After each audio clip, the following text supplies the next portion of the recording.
Welcome to Ron's Amazing Stories, the podcast where every episode takes you on a journey through captivating tales, thrilling adventures, and unforgettable moments.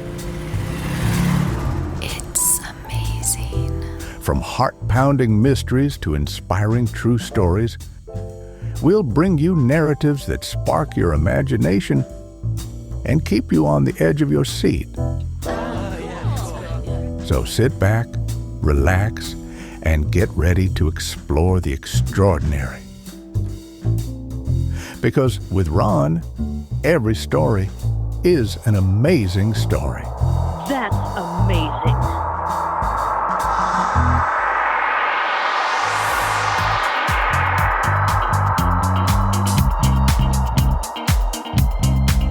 It's that you said.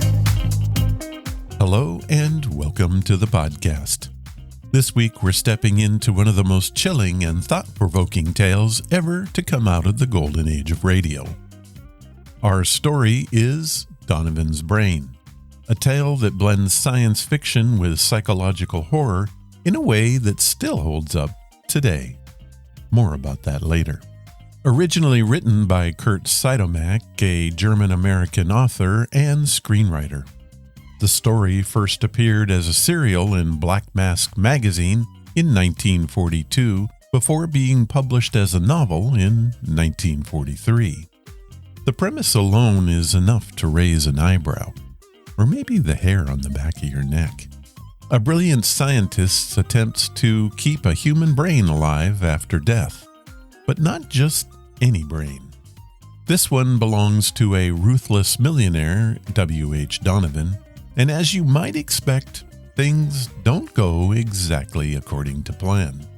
The story proved so compelling that it made its way to the big screen not once, but 3 times. The Lady and the Monster in 1944, Donovan's Brain in 1953, and later, The Brain in 1962.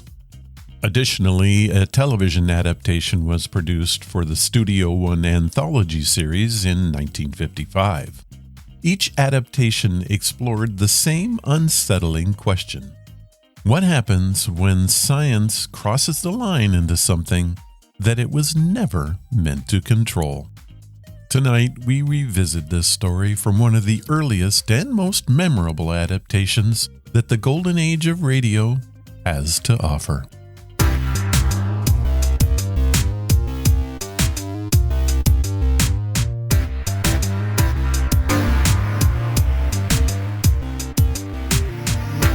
Our presentation comes from the legendary radio series Suspense, a show that specialized in exactly what the name promises: stories designed to keep you on the edge. This adaptation stars Orson Welles as Dr. Patrick Cory. Welles, already famous for his commanding voice and dramatic presence, brings depth and intensity to the role that makes this story especially gripping. The Suspense version of Donovan's Brain was originally presented over 2 nights, allowing the tension to build in true serialized fashion. For this presentation, I have edited it into a single continuous story, removing the original commercial interruptions and smoothing out the narration so you can experience it as one descent into madness. Suspense made quite a few changes to the original tale to better fit the radio format, tightening the narrative and leaning heavily into the eerie atmosphere that radio does so very well. Part 1 of the broadcast originally aired on May 18, 1944. The rest, 1 week later. And now, settle in, because what begins as a scientific experiment soon becomes something far more dangerous. Roma Wines present Suspense.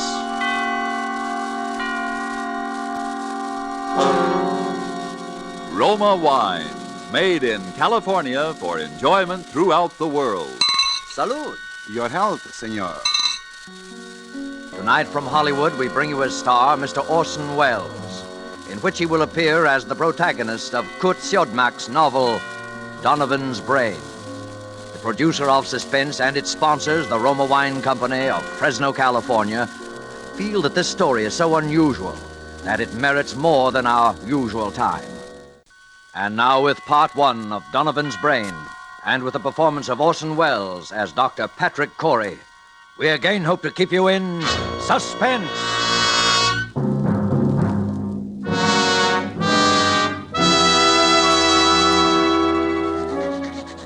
As I sit now outside my laboratory door writing under the heading Experiment 87 this final entry in my casebook, I know that these are the last words I shall ever write upon this earth. I neither ask nor expect forgiveness now or hereafter.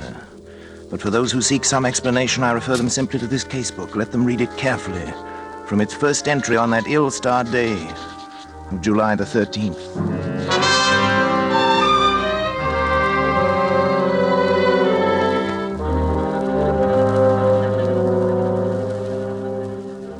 July 13th. Today I bought a small Capuchin monkey from an organ grinder. The animal trembled with fear when I took it into my laboratory, and when I tried to pet it, it bit me.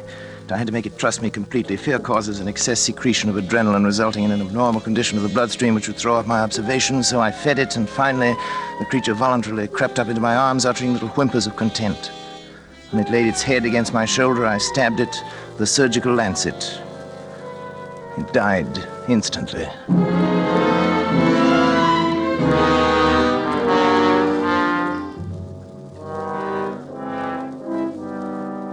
Well, David, what do you think of it? Well, it's pretty amazing, all right. See what I've done, don't you?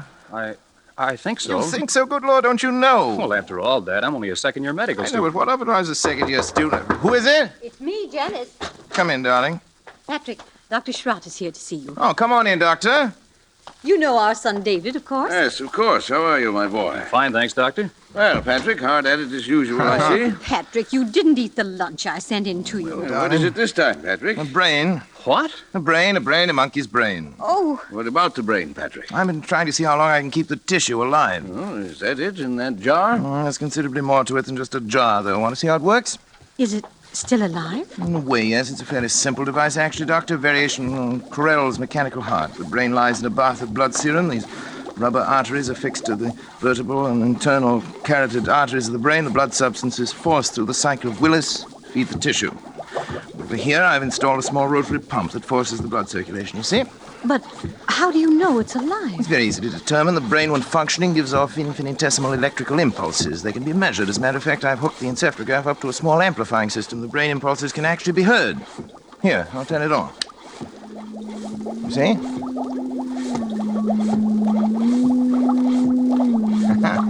Quite effective, isn't it? Yes, it's effective. And it's wrong, Patrick. Terribly wrong. I've tried to tell him, Dr. Schrott. In heaven's name, what's wrong with it? Oh, Patrick, you and your mechanistic philosophy, trying to reduce life to a mere matter of chemicals and test tubes. The origin of life is from a higher domain than that, Patrick. And you're profaning. Nonsense. You can't stop the progress of science. Every discovery of whatever kind is a step forward. If I can prove that the brain can perform certain functions outside the body, who knows where we may be able to go from there? Oh, Patrick, how do you know that thing in there doesn't feel pain? How do you know it isn't writhing in agony? Brain tissue itself is insensitive, you know that. Just a feeling. Look.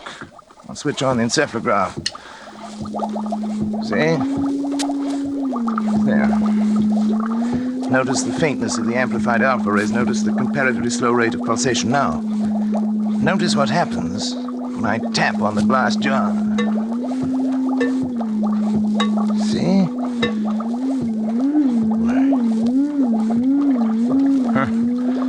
It feels. It thinks. I wouldn't go so far as to say that, but it certainly shows marked reaction to an external stimulus. I wouldn't have believed it possible. The trouble with you, Schrott, is that you don't really believe in science. Have it your own way, Patrick. That's when you can manufacture love and sympathy and kindness in a test tube. I'll be back. You leaving, old boy? Yes. Patrick. Do me a favor, Patrick. Shut off the pump and let that poor thing in there die. Let it die? If it were within my power to grant, that little brain would live forever.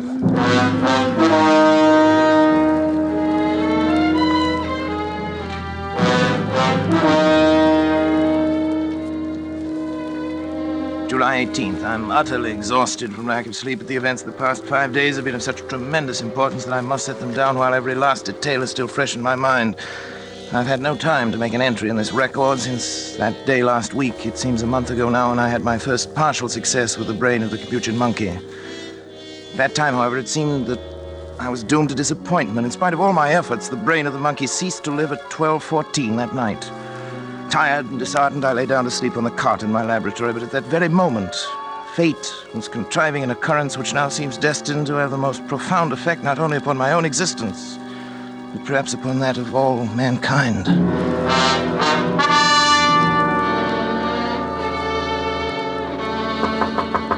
Hello? Hello, what is it? Dad! Oh, David, come in. What's the matter? It's Dr. Schratt. There's been an accident or something. He's pretty upset. All right, I'll come. Oh, Patrick, Sean. thank heavens, my boy. What's the matter, boy? There's been a plane crash on the mountain. Only one of them was left alive, and I've brought him this far, but he needs an immediate operation. Sorry, that's your job. You're county physician. Patrick, it's multiple fractures of both legs. The arteries are severed, and the legs will have to be amputated. You're not in any shape to do the job. Well, Well, that's not my fault. Take him to the Phoenix Hospital. I'm not going to take responsibility. it's too I far. really can't We'd help never it. get there in time. Patrick, please, it may mean a man's life, and your job as county physician. No, I'm not thinking of that, but it's an important man. William H. Donovan. Donovan? The Wall Street Donovan? Yes. You've got to help me, Patrick. Donovan. What are his chances? About even, if we hurry. Well, bring him in. Oh, thank you, Patrick. Thank you. You'd better get some things on, David. You may have to help. Yes, and we'll use the laboratory table. Before you go, put the instruments in the sterilizer. And don't forget the Geely saw. Right. Oh, but... But what? I thought the Geely saw was only used for brain surgery. Not always. Hurry. They'll bring him in now from the car. Okay, Dad. In here. Careful now. That's right. Easy does. Around the table, please. Yes, Doctor. Easy. You better get yourself a gown and gloves, Doctor, right over there. You won't have time to scrub. Yes, thanks, Doctor. Too bad, isn't he? Pulse rapid. Heart very faint. I wasn't sure whether you'd make it David, to here. Yes, half Dad. cc of adrenaline, David, 1 to 1,000 intravenous. Right. You men can go now. Is there anything else we No, can do? thank you. Patrick, don't you I'd think... rather we were alone if you don't mind, gentlemen. Yes. Good night, then, Dr. Schratt. Doctor. Good night. Good night. Now, David, if you remove the blanket from his legs, that's it. Good. You see, fortunately, a forest ranger got to him right after the crash and had sense enough to put a tourniquet on each leg. Even so,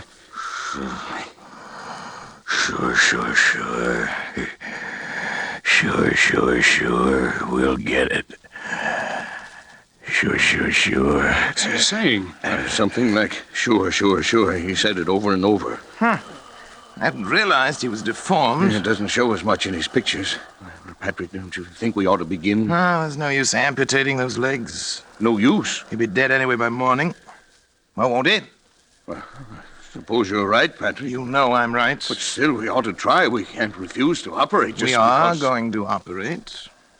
Syringe, please, David, the large one. Here you are, Dad. Spinal anesthetic. Will you give it, Dr. Schratt? Right. Scalpel, please, David.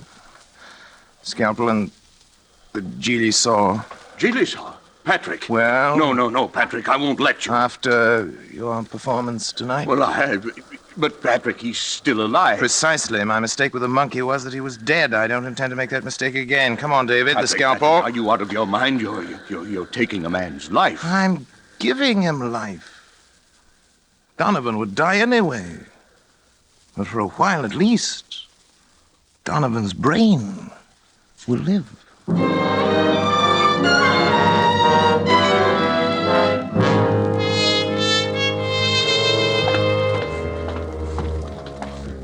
We'd better hurry. They'll be coming for the body pretty soon. You can go now, David. I think I will, then.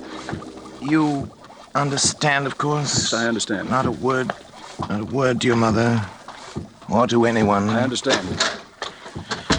Did you put something in the skull cavity Oh, so yeah. the eyes won't fall? I filled it with cotton bandage, the whole cranium. It looked like any head injury. I hope nobody gets any ideas about an autopsy. You're the coroner. You can stop there. Look, Schratt. This is a chance that comes once in a lifetime. William Donovan had one of the greatest minds, has one of the greatest brains in the world today. And now you have it. It's Turn on the madness, Patrick. encephalograph.